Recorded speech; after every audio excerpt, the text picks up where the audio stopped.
ఇవాళ అసెంబ్లీ అన్నది ఒక దేవాలయం లాంటిది.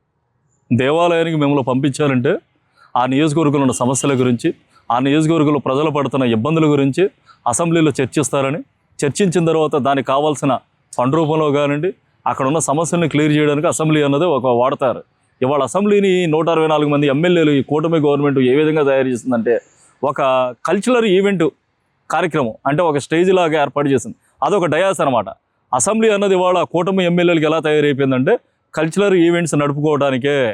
అంటే మిమ్మల్ని గెలిపించి ప్రజలు వాళ్ళ సమస్యల్ని మీ సమస్యగా అసెంబ్లీలో ప్రస్తావన చేయమంటే ఏదో ఒక దుర్యోధనుడి వేషం అని, లేదంటే ఇంకోటి వేషం అని, ఈ యాషాలు వేసుకోవడానికి మిమ్మల్ని ప్రజలు గెలిపించి పంపించింది. ఆ యాషాలు ఏదో మామూలుగానే మీరు వేసుకోవచ్చు.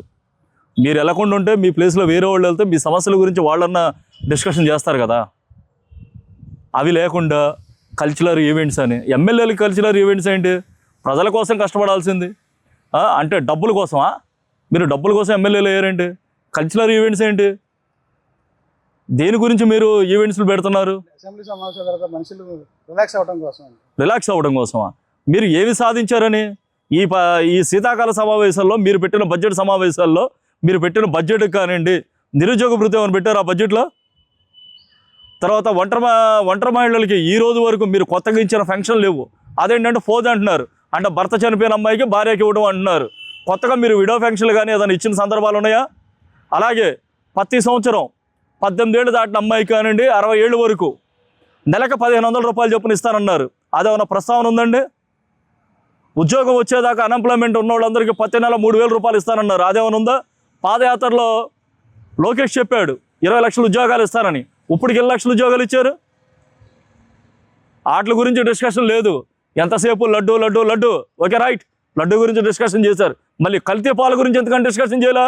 అంటే వాళ్ళు మీ పార్టీకి సంబంధించిన ఎమ్మెల్యేలా?